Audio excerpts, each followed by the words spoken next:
Hi, everybody. This is Scott Grammer, and I am the old audio guy, and I'm doing a quick little podcast here, if you want to call it that. It's an audio-only video. Nothing to see here. Please move along. In any case, I want to talk for just a moment about cassettes. Cassettes are getting to be a big thing now. A lot of people are having cassette decks repaired in my shop.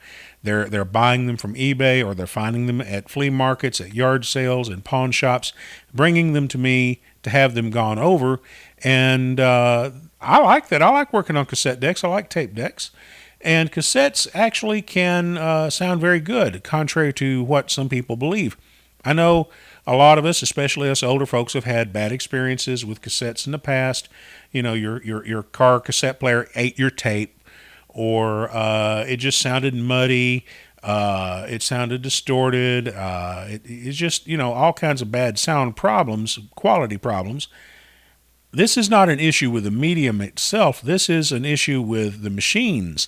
The machines were not well made. They were not maintained.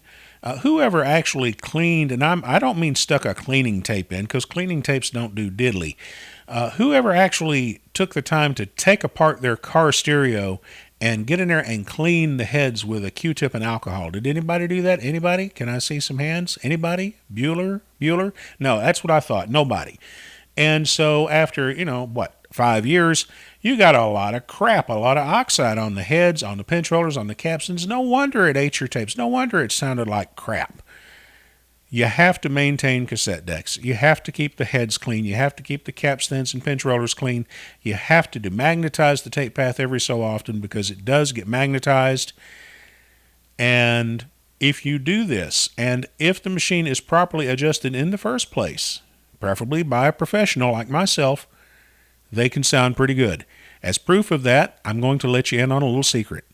Right now, I'm talking into an Electrovoice RE20 microphone, actually a PL20, which is the same thing. That signal is going into a Shure microphone input transformer, and that is plugged into a microphone input on a 1974 vintage TDK A303 cassette deck. I am recording this on a cassette, and it's not even a super great cassette. It's a TDK Type D. TDK made very good quality tapes, but Type D was their bottom of the line tape. It's the tape they sold for answering machines, okay? So that's what you're listening to. You're listening to a cassette recorded on a 1974, so that's 47-year-old cassette deck.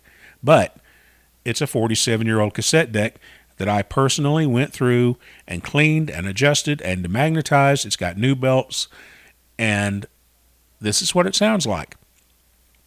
So, get out there, find yourself a cassette deck, bring it to Red Bank Vintage Audio, let me fix it up for you, and then go out and buy a bunch of tapes and enjoy the silly thing. There are a lot of them out there, pre-recorded tapes that you can get very inexpensively in thrift stores and in used record shops.